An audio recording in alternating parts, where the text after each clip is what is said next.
دنیا کا وہ شخص جو ٹینشن، ذہنی بیماریاں، نیند کوسوں دور، گھٹنے، جوڑ، پٹھے، اعصاب، معذوریاں، مجبوریوں میں چلا گیا ہو۔ میں نے ایک دفعہ پوسٹ ڈالی تھی کہ ٹھہریے خودکشی کرنے سے پہلے یہ پی لیں، وہ 11 دانے، وہ ایک چائے کا چمچ ہلکا سا کوٹ لیجئے، کوٹ کے 1 لیٹر پانی گرم میں رات کو بھگو دیجئے، تھرمس میں ڈال کے رکھ دیں، پی لیں۔ آپ صرف تیسرے دن رزلٹ دیکھیں اپنے جسم کا۔ یہ قہوہ جو ہے کمال چیز، حتیٰ کہ یہ قہوہ جو ہے یہ گھریلو جھگڑوں کا بھی علاج ہے۔ بس آگے نہیں بات کروں۔ مجھے کسی نے کہا کہ دریائے نیل پہ جانا تو ایک چیز دیکھنا۔ میں ابھی دریائے نیل پہ گیا، مصر گیا۔ وہ واقعہ یہ ہے، کراچی کے ایک بہت بڑے اللہ والے تھے، وہ مصر جانے لگے آج سے کوئی 40 سال پہلے غالباً۔ تو انہیں کسی نے کہا کہ دریائے نیل کی فلاں جگہ جانا، فلاں کنارے پہ فلاں ایک گھر ہوگا، فلاں ایک بابا ہوگا، اس سے مل کے آ جانا۔ اس نے کہا کیوں؟ کہا بس جب جائے گا پھر پتہ چلے گا۔ خیر وہ وہاں ڈھونڈتے ڈھانٹتے گئے تو دریائے نیل کے کنارے ایک بابا بیٹھا تھا، بڑی عمر کا۔ تو ان کے پاس وہ ایک ساتھ قہوہ تھا، وہ پی رہا تھا۔ تھوڑے کے بعد تھوڑا بھرتا، وہ پی لیتا، پھر بھرتا، پھر پی لیتا۔ ان کے پاس گئے، انہوں نے کہا جی میں پاکستان سے آیا ہوں، کراچی سے آیا ہوں، اور کراچی سے مجھے کسی نے آپ کی کون سی ایسی چیز ہے؟ تو انہوں نے کہا کہ میری عمر 119 سال ہے، اور ایک بابے کو بلایا، او یا ولدی، او ولدی، او بیٹا، او پوترا۔ وہ آیا، انہوں نے کہا میرا پوترا 98 سال کا ہے۔ اچھا، ایک اور بچہ بیچارہ بھاگتا دوڑتا آیا، انہوں نے کہا میرا بیٹا 6 سال کا ہے۔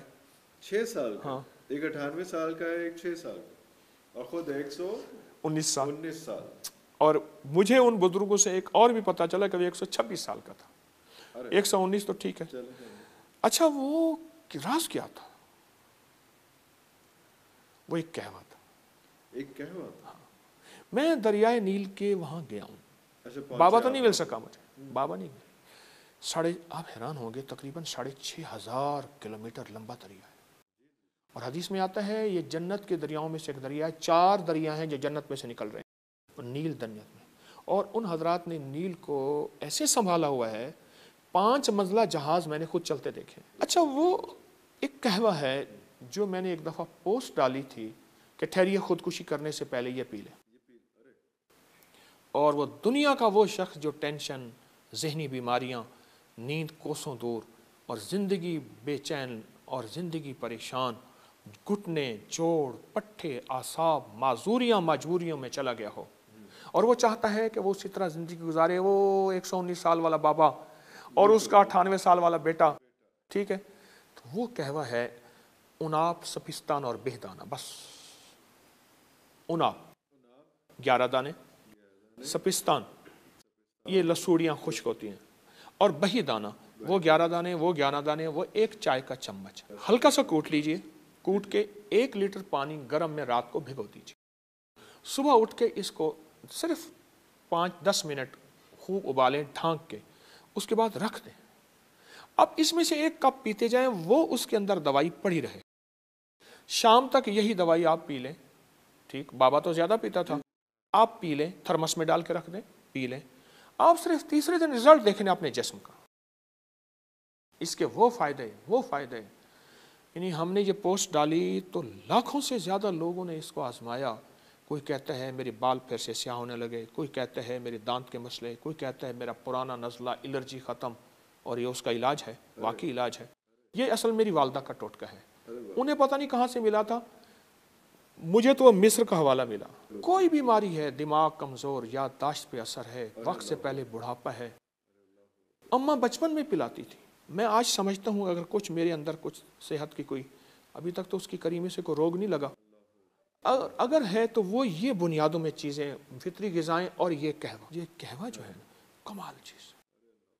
بس پیتے جائیں اور اس کے رزلٹ دیکھ، حتیٰ کہ یہ قہوہ جو ہے یہ گھریلو جھگڑوں کا بھی علاج ہے۔ بس آگے نہیں بات کروں۔ اللہ نے کائنات کو 2 چیزوں سے جوڑا ہے، ایک محنت اور دعا۔ بالکل صحیح۔ محنت اور دعا۔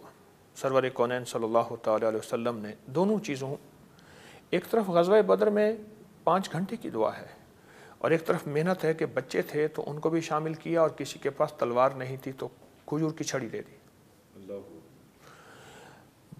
ہمارا جو انگریز ہے اس نے دونوں چیزیں ساتھ لی ہیں، ہم اس کو سمجھتے ہیں شاید وہ محنت کرتا ہے،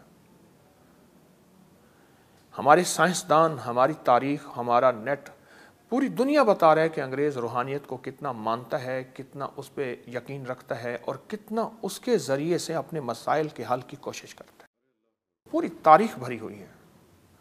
ایک تو ہمارے مزاجوں میں محنت گئی، کوشش گئی، ٹھیک۔ جو قومیں دیر سے اٹھیں گی، میں چند ملکوں میں گیا ہوں، میں ایک ملک میں گیا تو ہم سفر کر رہے تھے دوسرے شہر میں جانے کے، ہم نے کہا کھانا وہیں کھا لیں گے، سارا شہر سویا ہوا تھا، مغرب کے بعد بند، پھر بسکٹ دو چار اوپر نیچے کر کے کھا پانی پی کے سو گئے۔ میری گزارش یہ ہے کہ روحانیت انہوں نے لی ہے، اور وہ اتنا لی ہے، ہمارے ایک ایٹمی سائنسدان ہے سلطان بشیر الدین محمود صاحب، انہوں نے انگریز کی روحانیت کو اتنا کھولا ہے کہ اس نے ہمیں مغالطوں میں ڈالا ہے اور خود روحانیت کے ذریعے سے کہاں پہنچ گیا ہے۔ یہ کہاں پتھر کے دور کی باتیں کر رہے ہیں، کہاں یہ کیا کر رہے ہیں، دنیا کہاں مریخ پہ چاند پہ پہنچ گئی، انگریز نے ہمیں مغالطے میں ڈالا ہے اور خود روحانیت میں آگے نکل گیا۔